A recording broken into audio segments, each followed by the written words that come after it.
Hi, this is Doug Grunther with the Friday Trends Special. And tonight we're excited to go inside the brand new August Trends Journal with the publisher of the journal, Gerald Celente. Gerald, great to see you again. Oh, great being here and having you here.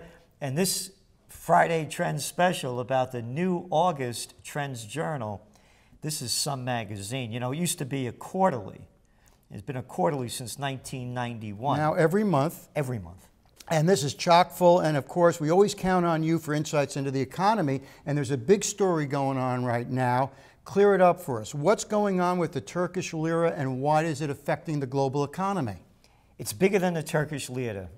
There's a number of things going on here. Subscribers to the Trends Journal know what's going on. We've been talking about what's going on with the rising dollar and the sinking emerging markets now for months in the Trends Journal, in Trend Alerts, and in Trends in the News. It's new news to most of the people because when you turn on the news, what do you get? Hey, did you hear about Stormy Daniels today?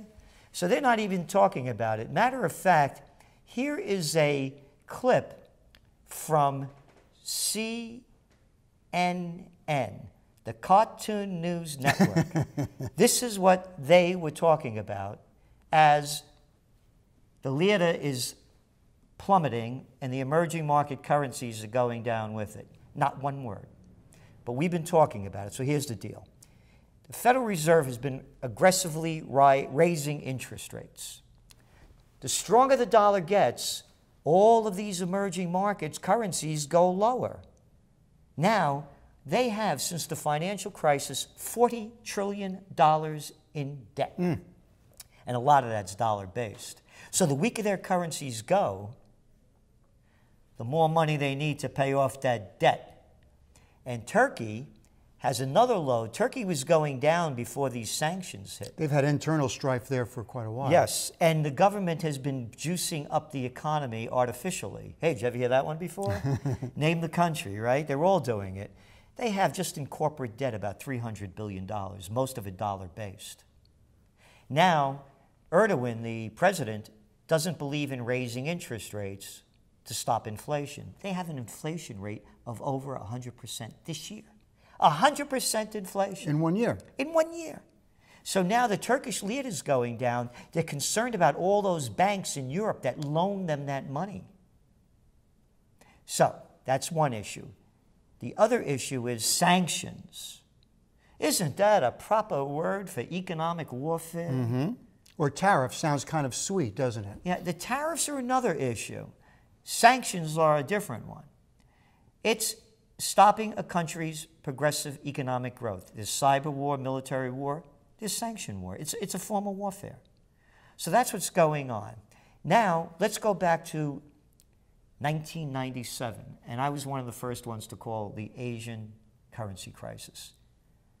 Thailand's baht was doing what the Turkish lira was doing, and the contagion spread throughout Asia. This contagion has been going on before Turkey. You take a trip down to Argentina.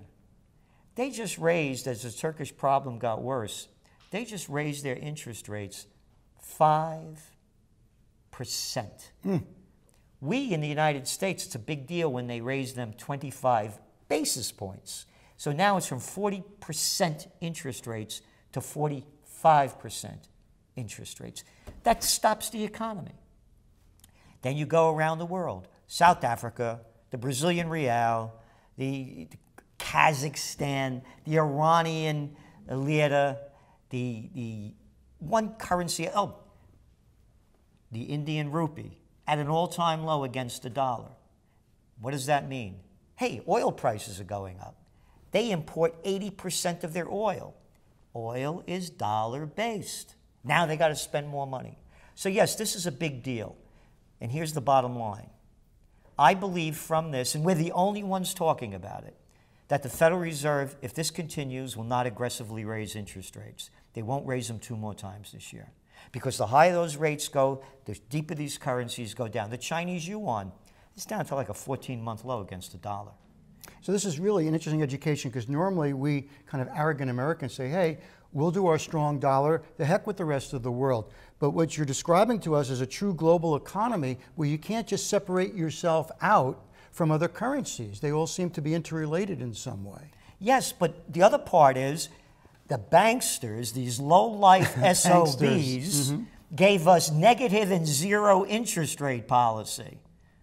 So even with the Fed raising interest rates, the overnight rate is only between 1.75 and 2%. It's nothing. So they caused this problem. So now they're trying to raise interest rates to some kind of sustainable level, and they can't do it because that's the only thing that drove up the global economy, is record low interest rates, so the multinationals and the others could boost the equity markets. You got negative interest rates in Europe. You got negative interest rates in Japan. They didn't teach you this in Economics 101 or in graduate school. So what this is, it's blowback from the banksters blowing up the artificial economy. So given that reality, what can you say to the folks looking in as to how they might invest or how they might defend themselves against this? Is there any way? I know you've talked about gold for a long time. Yeah, well, gold prices are going down because you go back to the 1997 Asian currency crisis. Gold went down because gold is dollar-based. India, I mentioned, it cost more of their rupee to buy gold. They're one they like, they got gold more than, just about anything else. So they're not buying it. Chinese aren't buying it. They can't afford it. So what is someone to do? I believe that gold may go up if they don't raise interest rates. And right now, to me, it's a wait and see. And I don't give financial advice. But to me, cash is the way right now. All right, let's now turn to another very important topic, which is not getting the attention it deserves. It's getting the attention in this month's Trends Journal, and it has to do with baby boomers. And baby boomers born between 1946 and 1964, we went through probably the most expansive economy the world had ever seen, and we were promised work hard, retire comfortably. What's the trend? Well, baby boomer bust. There were babies no more. It's over. And you got it, man. We had it golden, boy. We had the best post-World War II. We had it all. And now we don't have it, much of it anymore at all. Health-wise, you're looking at obesity rates and overweight boomers. You're looking at about 70% of the population. Then you're looking at income levels, deep in debt. Then what happened in 2008, all those boomers that were working and had good jobs, they got fired, lost their pensions, lost their houses. No, it's a big problem, and there's not a lot of help out there. And so what we're saying is that boomers better get serious about this. I'll tell you one business that I would get into if I was in the health business. Your health isn't doing well and you're getting older. I'd like to go to a longevity center. Find me a real one. Barely exist. Those kind of things, whole health healing, and also investment strategies to make sure that you don't end up as an inmate in a nursing home being in bad shape and out of dough. So boomers, the boomer bust is real. And if it keeps going like this, it's going to be a strain on the economy like we've never seen before. Because also, who's going to take care of you? Boomers don't have the families like when we grew up, there was an extended family. Now it's a broken up family. So this is a very serious trend, and it needs some real serious attention. I'm just going to, a little political thing before we move on to our next subject, and that is, given what you're talking about, to me, it's an example of the dark side of capitalism. We know there's a bright side to capitalism and how it expands economies and created a middle class. We know the middle class has been eviscerated by greed, and it's resulting in baby boomers having a problem retiring and staying healthy. And now the Gen X generation coming up, they're challenging everything. More than 50% of them don't even believe in capitalism anymore. Yeah. I mean, this is big trend stuff. It's not capitalism, it's fascism. It's the merger of state and corporate powers. And you look at this article in today's Financial Times. Here it is, today's Financial Times. Thursday, 16 August 2018. It's fascism. Look at my notes. This is the way I outline a story when I read it. Well, again, describe what fascism is exactly. It's the merger of state and corporate powers. Too big to fail. Who made that crap up? That's not capitalism. In capitalism, you rise and fall on your own merits. But we're too big to fail. We're the richest in the world, and we want to stay the richest, and we're going to steal your money to do it. So the big banks got bigger. And all those Obama lovers, man, remember when he was running for president, was going to bring them all to justice? Yeah, justice, just us. They all got away with a free ride. Here's the headline. Economists warn on dominance of U.S. corporate giants.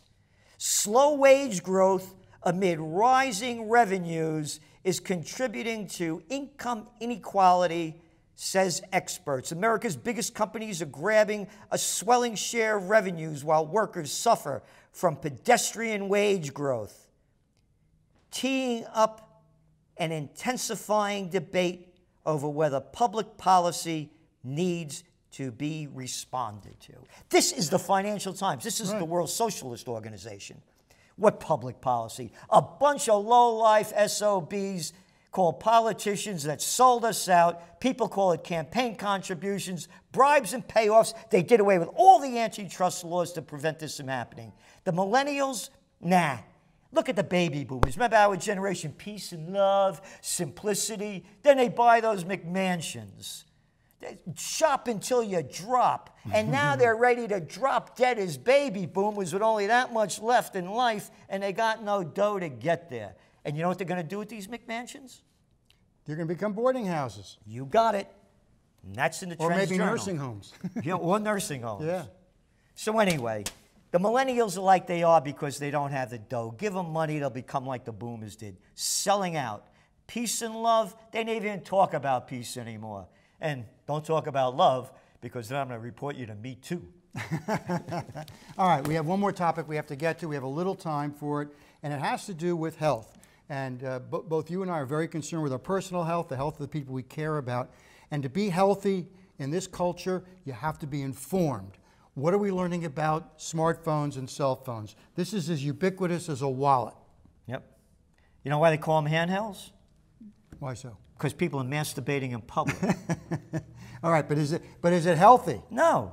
It's like cigarettes. Look, it took until the late 1990s before the tobacco industry admitted. They lied in front of Congress. 1990s. No, there's no evidence that the smoking is dangerous for your health. It's the same thing with this. There's study after study. They're telling us that the microwaves coming out of here do not affect our brains, do not cause cancer. Yeah, and it keeps swallowing those GMOs. Oh, that Bill Clinton, that lovely Democrat shoved down our throat. Hey, they just got hit with what? A $289 million fine for that guy that's died. Then the jury found from GMOs. They lie about everything. These are paid-off politicians. The government, all the agencies, it's an inside-out operation. It goes back to fascism, the merger of state and corporate powers. The corporate powers are running the show. I've been doing research on this when I began working for the Cellular Telecommunications Industry Association back in the early 90s when they had these big things in the trunk with the aerials. You look at the research coming out time and time again, it comes out and boom. Hey, did you hear about Stormy Daniels? Okay. They don't follow the research. These are dangerous for your health. We're not going to end our segment here without giving a positive spin on something, which is when we have a big problem, it means that there is a chance for an entrepreneur to come in and make some money. What do you see as a trend there regarding cell phone? Entrepreneur opportunity. I'm the man that coined the term, as you well know, clean foods. Back in the 90s, New York Times did a story on it. Clean phones. Clean phones, I like it. When can I buy one? As soon as the right entrepreneurs develop them. The other thing we have to watch out now is about this 5G. There's new cell towers that they're putting in a neighborhood near you. You want to get some nice doses of radiation. Microwave radiation. Oh, it'll be good for you. It'll blow your brains. I may be the last person standing without one of these. Yeah, so here's the one that I have. Got it from AARP. There's not more than 10 calls on this all year long. It looks like from 1975. Well, they didn't have them back then. But again, I only carry this when I'm traveling. You know, if you're not going to get me during the day, big deal. Oh, there may be an emergency. Yeah, you know, when did everybody start carrying these? Around 2000? You got along without them. When I take a longer trip in my car, I put it in the glove compartment, if I remember. And then you'll get me when you reach me. When I travel overseas, you know, or travel around the country, you know, when I get to the hotel, you'll get a hold of me. What's the big deal? You don't get a hold of me right away. Oh, and now, by the way, it's not only these things that are killing your brain because of the waves. They're killing you because you're addicted to them. You think people are reading what I'm reading? You think they're doing this? No, everything is really quick. Oh, and by the way, the hunchbacks of Notre Dame, man, they'll be everywhere as everybody's walking around like this. There's actually now a medical term, screen addiction. Yeah, but it's worse than that. Well, Gerald, it is always informative and exciting to talk to you. The new August Trends Journal is out. I'm glad we had a chance to get inside and talk a little bit about some of the key issues that people can find in it. Oh, and there's a lot more in there. Well, that's great. This is Doug Grunther signing off for the Friday Trends Special.